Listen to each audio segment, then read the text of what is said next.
Today's topic is about what is fat. I have put into 5 different categories. They are example, structure, differences, exception, and conclusion.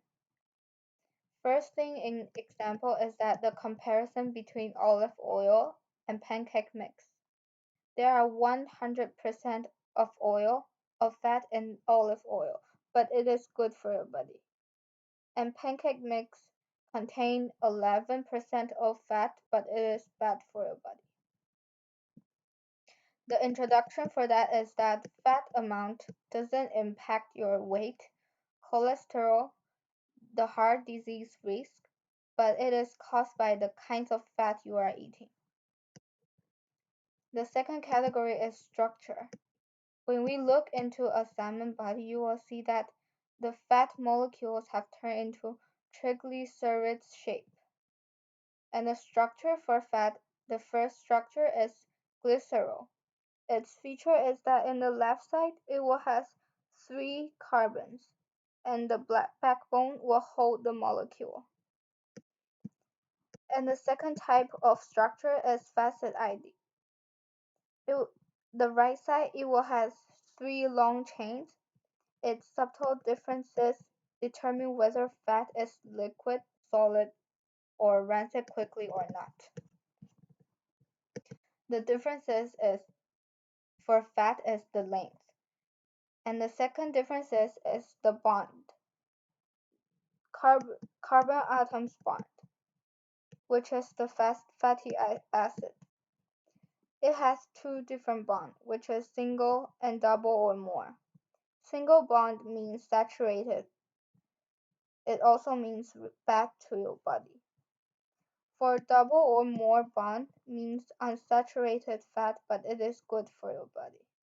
The rigid for double or more bond has 2 arrangement, which is carbon and hydrogen. It depends on the site, which is same or opposite. The molecules in the rigid have same building blocks, but different substances. They all behave differently.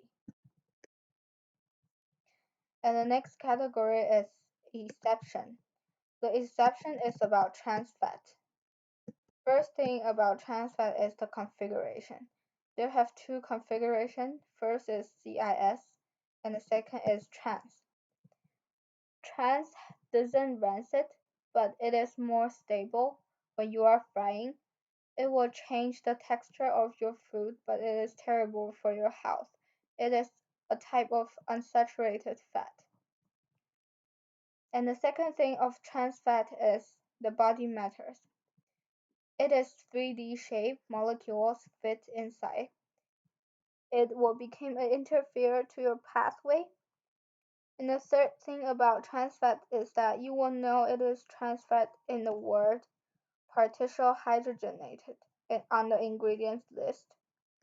We are very full on nutrition level because it had a lot of advertising. And the third thing about know is FDA. It will allow the manufacturers to show only contained 0 gram of fat on the ingredients list, but it actually have half of gram on the ingredient list. And the last category is conclusion. The point is fat doesn't impact the amount. It impacts the kinds of fat and also the shape. That's all for today's topic. What is fat?